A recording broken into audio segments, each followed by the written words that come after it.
am Marky Dohrenwend. I'm from Owensboro, Kentucky, born and raised there.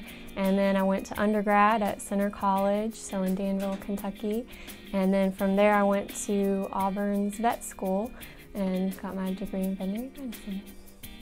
I come from a family of engineers, all engineers, so both my parents, my older sister, my younger brother, they're all engineers, and I'm kind of the oddball child who went into the health sciences instead. But I still am really fascinated by how things function and the mechanics behind animals. And so when I saw a video of a dog that didn't have all of its limbs and it actually ended up needing a prosthetic, I thought that was just the coolest thing in the world. The more I learned about that facet of veterinary medicine, I just was so excited about it, wanted to know more, wanted to get involved more. You know, you watch the videos of dogs and underwater treadmills that go from not being able to walk to, you know, a month later bouncing out the door, and it's a special thing to be a part of, I think.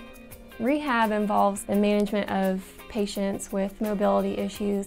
A lot of times it just happens to be patients with either neurological conditions or orthopedic conditions. It can range from animals that suffer from arthritis, cruciate tears, fractures, neurological conditions, so intervertebral disc disease, fibrocartilaginous embolisms, degenerative myelopathy, wobblers is another one as well. So there's all different types. It can be young dogs that are just, you know, working to get stronger for sporting events, and it can range from that to even your geriatric, you know, arthritic patients that are just old and the owner wants a better quality of life for them. It also is really great for patients who are suffering from some kind of orthopedic condition. They needed surgery.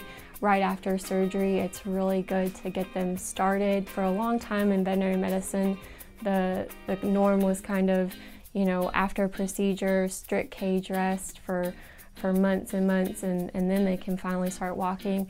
Well, that's not what we do for humans. My dad tore his ACL when I was younger, and I remember the day after they had him up and moving and using that knee again, and so it really helps to kind of make a better outcome in the end by starting that process early on. So what rehab usually involves, it's different exercises that work different muscles or stretching techniques, manual therapy, so massage therapy, those kind of things if animals are really tight and tense. It also involves a lot of different modalities, so that can include laser therapy, which we have here. There's different types of units, so shockwave, underwater treadmill kind of fits in with all that. It can also involve fitting or measuring animals if they end up needing different braces or wheelchairs, any kind of mobility devices that can kind of help with their function moving forward.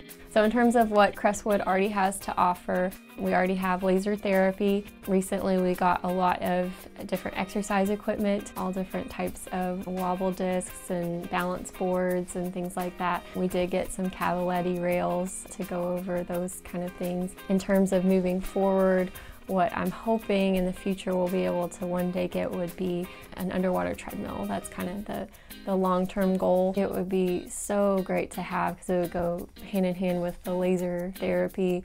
A lot of the dogs that need that need underwater treadmill. It's really good for patients, you know, after surgery, after their incisions close. If they don't want to put weight on something, it's an easy way to relieve the pressure of their weight. Obesity, so any animals that are overweight, it's a really good way for them to get on a treadmill, but a treadmill that's, you know, underwater, it makes them work harder, so they could have a 10-15 minute session and be pretty whooped afterwards. So